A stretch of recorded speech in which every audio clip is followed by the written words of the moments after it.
Ang hari ng mga underbone.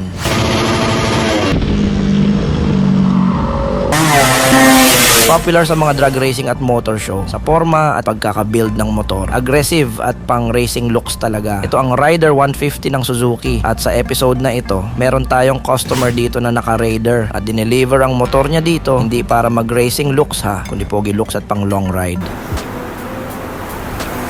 Ganda.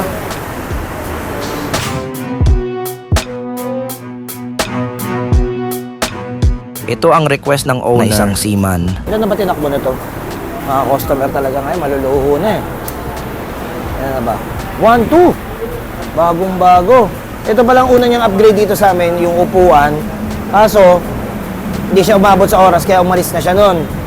Ngayon, pabalik na siya ng Pilipinas. Pinapull upgrade niya na. Kaya tara tingnan natin ng malapitan itong motor niya. At kung ano-anong piyesa ang mga ikakabit natin dito. At syempre, abangan nyo yung final look nito mamaya. So ito na yung Raider ng customer natin na taga-ibang bansa uli. So pauwi pa lang siya ng Pilipinas, pero itong Raider niya, pinadala na rito. Gusto niya pagdating niya, assemble na. Ito yung mga napag-usapan namin kakabit sa kanya. Yeah. So ito yung una. Wow, bigat. GP2, muffler. Pag Raider, kailangan maingay. Matic yan. So, GP2 full system tayo dito sa Raider. At alam nyo naman, talagang iba ang ingay na Raider kapag naka-aftermarket na. May konting punit, pero buong-buo pa rin, di ba? Pero mamaya na yan, abangan nyo na lang sa dulo ng video natin. Side mirror, medyo luma na raw, papalitan natin. Naka-lever na pala si sir. Ito yung adjustable eh. Tumataas. Okay, yan. TRC side mirror yung napili niya. Para sa side mirror, meron tayong TRC bar and side mirror. Side mirror, bar end daw. Kaso ayaw niya raw matanggal yung patimbang. Kasi pag nawala yung patimbang, nagiging mabibrate yung motor eh. Kaya dito pa rin yung patimbang. Ito, lagyan daw sana ng takip. O, lalagyan. Kasi pag ano raw, pag tinanggal na yung side mirror, pag walang takip, nangangalawang. So, lalagyan to. Meron tayong alloy. May konting modification lang kami dito kasi ayaw ipatanggal ni sir yung kanyang balancer. Kaya kinailangan natin ng mas mahabang tornilyo para dito. Ayun. Papalitan din natin ng sprocket. Ito, race power. Nipis. Alloy. 428, 41 teeth. Na 132L, 428H, 132L. Gaang. So, 428. Raider 150, no? Gaang. Alloy. Tingnan mo yung stock, oh. Kalahati lang. Diba? Gaang nito. Ang maganda rito, mabilis pipick up ang motor. Ang problema rito, yung wear and tear nito, mas malakas din. Pero, yung performance nito, mas malakas talaga. Gaang eh. Race power chain, saktong-sakto din dito sa Raider. Kasi magkakulay sila nitong mags. Sa performance naman, malalaman natin yan mamaya kapag naisalang na natin ito sa ating dyno room. Yes, i-remap natin ito later after maikabit lahat ng piyesa. Tapos, cellphone holder daw, request niya. Motowolf, ilaw, mini driving light. Parang mahina yung mini driving light dito ah. Tawagan natin mamaya, try natin, baka ma-upgrade natin ang night breaker. At dahil nga pang long ride itong motor na ito, mas okay kung villain night breaker yung ilalagay natin. Kasi syempre mas malakas at mas malawak ang sakop at bato ng liwanag. Kaya no worries si sir dito sa ilaw na ikakabit natin.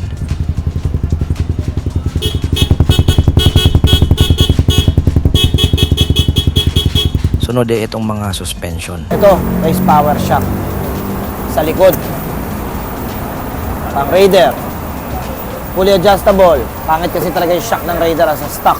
Unahin natin yung sa rear. So meron tayong dalawang variant ng race power. Meron tayong may baso at walang baso. Itong may baso, yung ikakabit natin kasi plano ni customer na. Hindi lang pang long ride kundi pang daily na din. Kaya mas okay to. Kasi makokontrol niya yung compression nitong race power. At isa pa, nag-upgrade ka ng likuran, alam nga naman di ka mag-upgrade ng unahan. Meron tayo rito TRC na S-Tech. Bakit S-Tech? Na-adjust yung compression dito. Ayan. So plug and play ito sa stock kasama na yung bracket. So tara, kasama natin to. Basic lang tong motor ni sir. Gusto niya lang daw talaga na may sama sa vlog tong motor niya. Naka-racing boy na rin. Last accessories natin, front suspension. Dito is TRC naman ang ikakabit natin. Kung naaalala nyo si Tulog yung sniper ni Boy 2, kinabitan din natin yon ng TRC pang front. At maganda yung kinalabasan, kaya dahil doon, napanood yon ng ating seaman na customer kasi sumusubaybay din siya sa atin. Nag-request siya ng TRC na quality rin ng looks kagaya ng kay Tulog. At ang swerte ni Sir, meron tayong ditong TRC. Ganda. Na kabit na natin lahat, puwera na lang dun sa CP holder. Pero basic na lang naman yan. Dito na tayo sa pagre-remap, gigil na gigil si Sir eh. Last, pare-remap. Pare-remap dun. Pare-remap natin. Alam naman natin na matulin na itong Raider as a stock, pero gusto niyang makita yung full potential ng motor niya, lalo na at naka GP2, muffler na siya. Kaya simulan na natin ang pagre-remap. Let's go! D-Lane GP2 para dito sa kanyang Raider FI. Nag-decide si Sir na ipa-full system and also ipa-remap. Ang reading natin ng baseline niya, kung nakita niyo, nirate natin yung baseline niya. Nag-read tayo ng 17.6 and 17.9 horsepower para sa stock na walang remap na Raider FI. Nakakabit lang yung GP2. 18.2 horsepower ang standard ng Raider FI. Meron tayong nawawalang 0.3, 0.5 horsepower. Napaka-konti lang, konting-konti lang yun. And now, itatry natin kung ano yung acceleration no, after remap natin sa kanya. So kung mapapansin nyo, bakit ang taas ng kanyang Newton meter torque? Actually 16.0, 15.8. Ang sa stock lang is 13.48 Newton meter torque lang. Siguro dahil yun sa kinabit niya na race power na sprocket. So nakatulong yun para gumanda yung torque ng Raider FI. Hindi naman lumayo yung air and fuel niya. Masasabi natin mas mapapaganda natin to pagkatapos natin sa remap. So tara, samahan nyo ako remap natin to.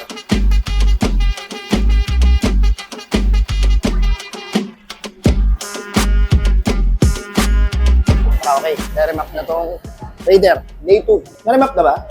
Tapos na. Ang stock ilan?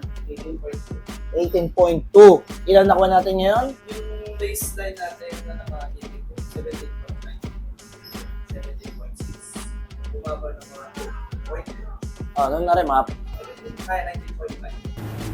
after elbow. Kasi yun nga yung explain ko. Pag mas malaki yung elbow, mas malaki yung power na kaya i-generate. Hindi mo pinaremap, pag malaki yung elbow mo, yun, medyo mababawasan ka. Sa kadena yun.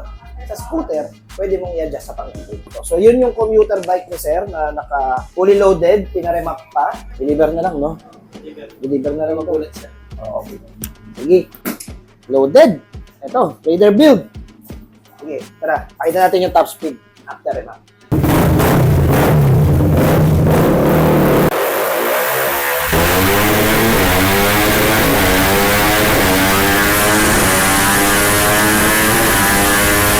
Oops, bawal sa bata.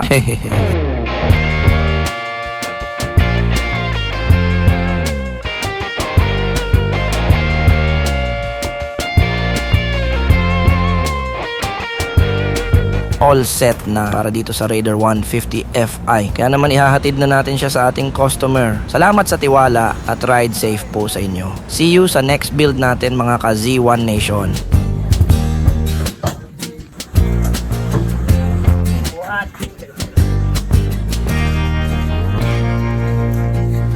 Ako nga pala si Jeff Dongon, yung may-ari ng Raider 150 FI na pinagawa natin kay Boss Arch. Maraming salamat kay Boss Arch sa pagkakasetup ng ng motor natin na napakaganda.